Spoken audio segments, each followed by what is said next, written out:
నరసింహ గారు, అట్లానే చెరుకు శ్రీనివాసరెడ్డి గారు, ముత్యం రెడ్డి గారు కుమారుడు, పి విజయారెడ్డి గారు, పీజేఆర్ గారి బిడ్డ, అట్లనే కోట నీలిమ గారు, సనత్ నగర్ కాంగ్రెస్ జాతీయ నాయకుడు పవన్ ఖేడా భార్య ఈమె.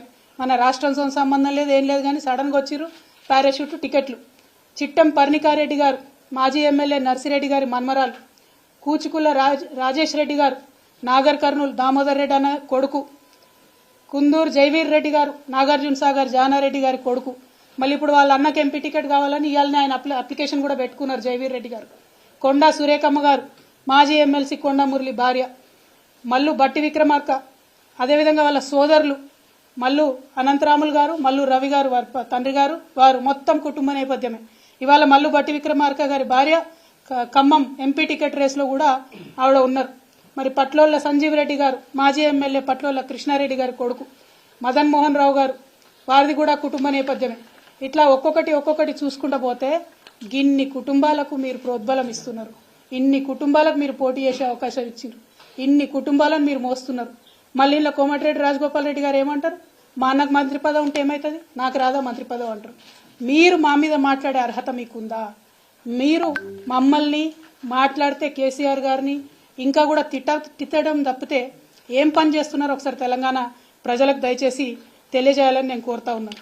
అదేవిధంగా రేవంత్ రెడ్డి గారు వైఖరి చూసుకుంటే ప్రమాణ స్వీకారం చేసిన రోజు జై సోనియమ్మ, సోనియా గాంధీ కాలు మోకడం, జై తెలంగాణ అన్న మాట ఇంతవరకు రాలే.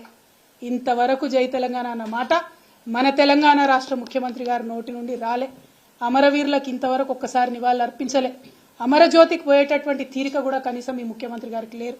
దయచేసి తెలంగాణ ప్రజలు ఒక్కసారి ఇటువంటి ముఖ్యమంత్రి కేసీఆర్ గారి మీద ఆరోపణ చేస్తూ ఉంటే ఆయన నీతి ఏంది, ఆయన నైజం ఏంది, ఆయన వైఖరి ఏంది, ఆయన యొక్క లక్ష్యం ఏంది, అల్టిమేట్గా ఒక్కసారి మీరు ఆలోచన చేయాలి. జై తెలంగాణ అనడానికి తీరిక లేనటువంటి వ్యక్తి, అమరవీరులకు నివాళులు ఇర్పించడానికి తీరిక లేనటువంటి వ్యక్తి ఆంధ్రజ్యోతి పత్రికాధిపతి ఇంటికి పోయి ముఖ్యమంత్రి హోదా మర్చిపోయి ఈయన వెయిట్ చేస్తాడు, ఆయన రాడు. మీరు తాకట్టు పెడుతున్నది తెలంగాణ ప్రజల యొక్క గౌరవం. మీరు ముఖ్యమంత్రి హోదాలో ఒక పత్రికాధిపతి ఇంటికి పోతే కనీసం మర్యాదగా ఒకరు వచ్చి మిమ్మల్ని రిసీవ్ చేసుకోవాలి. మాకు మీరు తెలంగాణ ముఖ్యమంత్రిగా ముఖ్యమంత్రి హోదాను తగ్గించడం తెలంగాణ ప్రజలుగా మేము బాధపడతా ఉన్నాం. డెఫినెట్గా మీ ప్రతి వైఖరి, మీ ప్రతి అడుగు, ప్రతి ఒక్క అంశం మీరు మమ్మల్ని ఎంత విమర్శ చేస్తూ ఉన్నారో ప్రజలు కూడా మిమ్మల్ని అంత గమనిస్తూ ఉంటారు. అయినా ఒక పని జరిగిపోయింది, ఎలక్షన్ రిజల్ట్ వచ్చింది, ఇవాళ మీరు అధికారంలో ఉన్నారు. మిమ్మల్ని సూటిగా ఒక ప్రశ్న అడుగుతా ఉన్నాం. ఎస్, అసెంబ్లీలో పూలే విగ్రహం పెట్టాలని వాళ్ళు నేను డిమాండ్ చేస్తా ఉన్నా. నేను 10 ఏళ్లు బీఆర్ఎస్ ప్రభుత్వం ఉన్నప్పుడు మా ప్రభుత్వాన్ని ఎప్పుడు నేను అడగలేదు కాబట్టి వాళ్ళు పెట్టలేదు. ఇవాళ నేను మిమ్మల్ని అడుగుతా ఉన్నా, సుత్తి లేకుండా సూటిగా ఒకటే జవాబు చెప్పండి. పూలే విగ్రహం అసెంబ్లీలో పెడతారా, పెట్టారా? Simple as that. మిగతా అంశాలు మీరు అభివృద్ధి గురించి మాట్లాడొద్దన్నారు కాబట్టి ఆ డెడ్ లైన్లు చెప్తలేము. కానీ కొన్ని రాజకీయపరమైనటువంటి అంశాలు, బీసీ డిక్లరేషన్ వచ్చి మీరు మా కామారెడ్డిలో చేసినారు. ఆనాడు మీరేం మాట్లాడినరు? బీసీల జనగణన అధికారంలోకి వచ్చిన 6 నెలల్లో చేస్తామన్నారు. ఆల్రెడీ 2 నెలలు గడిచిపోయినాయి. ఇంతవరకు మీరు కనీసం ఆర్డర్ కూడా ఇవ్వలే. నా మాటనే జీవో అంటారు కదా, మరి నా మాటనే జీవో అంటే ఈ పాటికి పని ప్రారంభం అయి ఉండాలి. ఎందుకు అవ్వలేదు పని ప్రారంభం? బీసీలు అంటే గౌరవం లేదా? బీసీలకు 6 నెలల లోపల మీరు జనగణన చేపట్టకపోతే మీరు వాగ్దానం చేసినట్టు 42% రాజకీయంగా రిజర్వేషన్లు ఎట్లు ఇస్తారు? ఈసారి మిస్ అయితే మళ్ళా 5 ఏళ్ల పాటు బీసీలకు రాజ్యాధికారంలో వాటా ఎట్లా ఇస్తారు? మేము మిమ్మల్ని తొందర పెట్టడానికి ఈ ఎజెండా ఇప్పుడే చేయమని అడగడానికి ఒకటే కారణం. 42% బీసీలకు రిజర్వేషన్ ఇవ్వాలంటే వితిన్ 6 months మనకు రిజల్ట్ రావాలి జనగణన, తర్వాతనే రిజర్వేషన్ ఇచ్చేటటువంటి ఆస్కారం ఉంటుంది. అట్లానే ఎల్లుండి శాసనసభ కార్యక్రమాలు జరగబోతా ఉన్నాయి 10వ తారీఖు నాటి నుంచి. మరి ఆనాడు జరిగే శాసనసభలో ఈసారి పెట్టే బడ్జెట్లో మీరు వాగ్దానం చేసినట్టుగా బీసీలకు 20,000 కోట్లు కూడా మీరు బడ్జెట్లో పెట్టాలని చెప్పి ఈ సందర్భంగా నేను డిమాండ్ చేస్తా ఉన్నాను. 2 ప్రధానమైన డిమాండ్లు. మనకు బీసీలకు రాజ్యాధికారం మిస్ అవ్వకుండా 42% వాటా ఇస్తా అని మీరు వాగ్దానం చేశారు కాబట్టి తక్షణమే జనగణన ప్రారంభించండి. రెండవది, ఈసారి అసెంబ్లీలో పెట్టే బడ్జెట్లో 20,000 కోట్లు బీసీలకు బడ్జెట్ పెట్టండి అని చెప్పి మేము డిమాండ్ చేస్తూ ఉన్నాం. అదేవిధంగా ఇంకొక విషయం కూడా తెలంగాణ ప్రజలు దయచేసి గమనించాలి. నిన్న మొన్న కేంద్ర ప్రభుత్వం బడ్జెట్ పెట్టింది 1వ తారీఖు నాడు. 1వ తారీఖు నాడు కేంద్ర ప్రభుత్వం బడ్జెట్ పెడితే 0 అండి తెలంగాణకు వచ్చిన బడ్జెట్, 0 బడ్జెట్ వచ్చింది తెలంగాణకు. తెలంగాణ రాష్ట్ర ముఖ్యమంత్రి గారు 2 రోజులైతున్నా కనీసం నోరు మెదిపి మా రాష్ట్రానికి ఒక్క రూపాయి కేంద్రం ఇవ్వలేదని మాట్లాడడం లేదు. ఎందుకోసం మాట్లాడతలేరు? దేనికోసం భయపడతా ఉన్నారు? మీరు కాదా బీజేపీకి వంత పాడుతూ ఉన్నది? మీరు కాదా బీజేపీ పార్టీని రక్షిస్తూ ఉన్నది? ఎందుకు ప్రజల మధ్యలోకి వచ్చి బీజేపీని ఎక్స్పోజ్ చేస్తలేరు? ఉల్టా మా మీద బండాలు వేయడం తప్పితే ఒక్కసారన్న రాష్ట్రం ఇంట్రెస్ట్లో మీరు మాట్లాడారా అని చెప్పి రేవంత్ రెడ్డి గారు నేను అడుగుతా ఉన్నాను.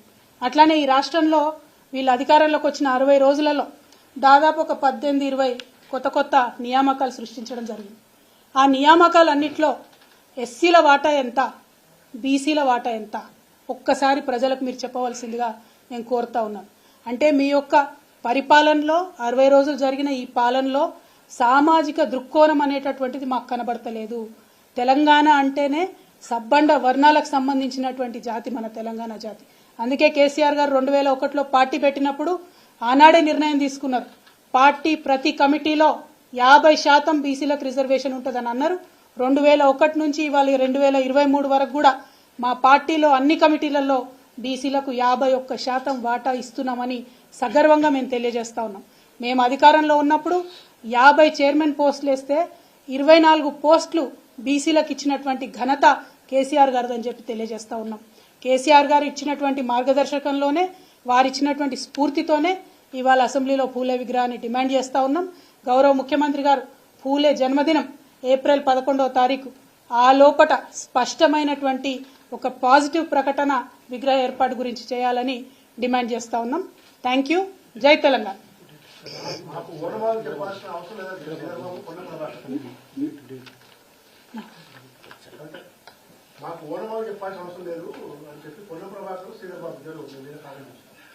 కాంగ్రెస్ పార్టీలో గత కొన్ని రోజులుగా 7-8 మంది మంత్రులు బాగా బలంగా నా మీద విమర్శ చేస్తూ ఉన్నారు.